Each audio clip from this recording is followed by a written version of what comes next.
Following the breaking news of a massive 8.8 magnitude earthquake triggering tsunami alerts for Japan and Alaska, Hawaii, and the U.S. West Coast.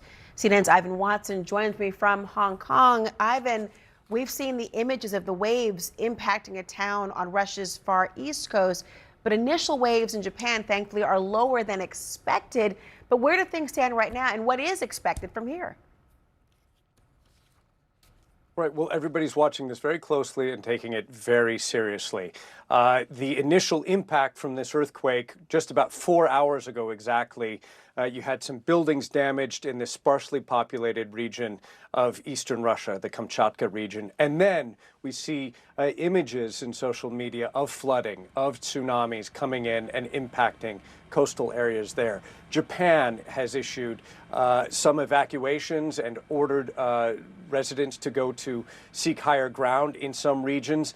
And the initial estimates of a tsunami they arrived as less than expected, only about a foot-high wave, but they aren't taking any chances. In 2011, there was a 9.1 magnitude earthquake that killed more than 22,000 people in Japan due to the tsunami and the ensuing nuclear Fukushima reactor disaster.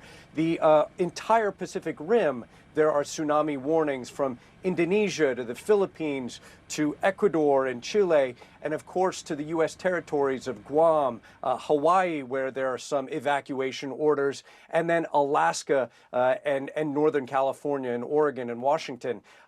There we are estimating that the arrival time of possible tsunamis are still at least an hour away, but this is something that authorities are taking very, very seriously. This was the sixth most powerful earthquake ever recorded, 8.8 magnitude. Laura? Ivan Watson, thank you so much. Keep us posted. Breaking news tonight, tsunami alerts for the entire U.S. West Coast after a massive 8.8 magnitude earthquake struck off of Russia's east coast. Those warnings include Alaska, Hawaii, and the entire U.S. West Coast. We are learning that the first tsunami waves have already been detected in parts of Russia and also Japan. Now, this is the strongest quake on the planet since 2011, when a 9.0 magnitude tremor hit northeast Japan and triggered a devastating tsunami. CNN's Ivan Watson is live for us now in Hong Kong. Ivan, what can you tell us?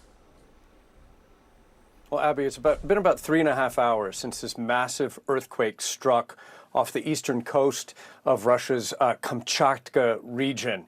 And as you pointed out, 8.8 magnitude, one of the most powerful earthquakes ever. And it has sent a chain of tsunami warnings and advisories across and around the Pacific. The Russian regions of Kamchatka and the Sakhalin Islands, there have been orders to evacuate. The first wave has believed to have hit parts of Kamchatka at a height of around 3 to 4 meters, though so far officials there say the damage is minimal. But there are also warnings and advisories going out to Tokyo, Indonesia, the Philippines, Taiwan, and U.S. territories like the island of Guam and the Mariana Islands and Hawaii and, of course, the west coast of the U.S. As well. We have reports of an initial wave that hit parts of Japan, only about 30 centimeters high, but the authorities there aren't taking any chances. They're ordering